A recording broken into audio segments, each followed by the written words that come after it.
नमस्कार, ANB news देख रहे हैं आप। मैं हूं आपके साथ पल्लवी राजपूत। केंद्र सरकार चाह तो रही है कि किसान नेताओं से बातचीत कर नए कृषि कानूनों पर बीच का कोई रास्ता निकल जाए, लेकिन किसान नेता कानून वापस लेने की मांग पर अड़े हुए हैं। अब तक 6 दौर की बातचीत हो चुकी है। पहले सचिव स्तर की बातचीत हुई, फिर मंत्री स्तर की बातचीत हुई, फिर मंगलवार रात को सरकार में नंबर 2 का दर्जा रखने वाले अमित शाह की एंट्री हो गई। लेकिन किसानों को मनाने की कोशिशें अब तक सिफर ही साबित हुई हैं।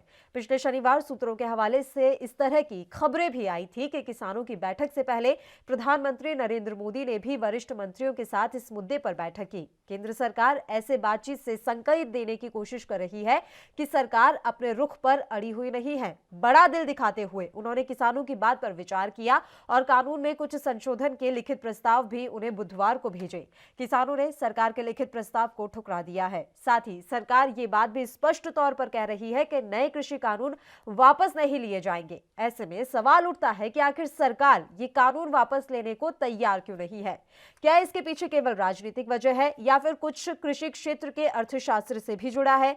क्या जिस तरह से कनाडा और ब्रिटेन में किसानों के समर्थन की आवाजें आ रही है, उसमें कोई अंतर्राष्ट्रीय एंगल भी है? दरअसल सरकार का मानना है कि कृषि सुधार के लिए ये कानून जरूरी है। यही वजह है कि एनडीए ही नहीं, यूपी के कार्यकाल में इन सुधारों की बात की गई थी। शरद पवार की चिट्ठियों से ये बात जाहिर भी होती है, लेकिन किसी राजनीतिक पार्टी के पास ऐसा करने की ना तो इच्छा शक्ति थी और ना ही संसद में वो नंबर थे। बीजेपी केंद्र में 300 से ज्यादा सीटों के साथ आई है। अगर कृषि सुधार वाले कानून अब लागू नहीं हुए तो कभी लागू नहीं होंगे। इससे पहले केंद्र सरकार संसद में भूमि अधिग्रहण बिल लेकर आई थी, उस पर उन्हें अपने पैर खींचने पड़े थे। उस वक्त राहुल गांधी ने संसद में केंद्र सरकार के लिए सूट बूट की सरकार का नारा दिया था। इससे सरकार की बड़ी किरकिरी हुई थी। इन कानूनों को प्रधानमंत्री से लेकर कृषि मंत्री तक अलग अलग मंचों से बहुत क्रांतिकारी और किसानों के हितकारी बता चुके हैं। इतना सब कुछ होने के बाद कानून वापस लेना सरकार की साख पर धब्बा लगने जैसा होगा। पूरे मामले में एक अंतर्राष्ट्रीय एंगल भी है। कृषि क्षेत्र से जुड़े कई जानकारों को लगता है कि किसानों के एमएसपी पर कानून बनाने की मांग से भारत के कृषि क्षेत्र का भला नहीं होगा।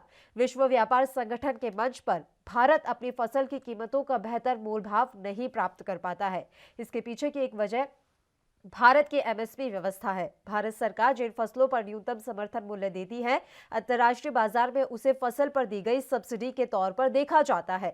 इसलिए अंतर्राष्ट्रीय बाजार में कई बार हमारी गेहूं चावल की कीमतें दूसरे देशों से महंगी साबित होती हैं और हम अंतर्राष्ट्रीय बाजार में फसलें बेच नहीं पाते। तो इस तरह के कई कारण हैं जिनकी वजह से सरकार भी इस समय अड़ियल रवैया अपनाए हुए है। सरकार जिन संशोधनों पर राजी होती दिख रही है, इससे एक बात साफ है कि सरकार ने अपना स्टैंड पहले के मुकाबले काफी किया है। लेकिन भविष्य में सरकार कब तक कानून वापस ना लेने की मांग पर कायम रह पाती है, ये देखने वाली बात होगी। धन्यवाद।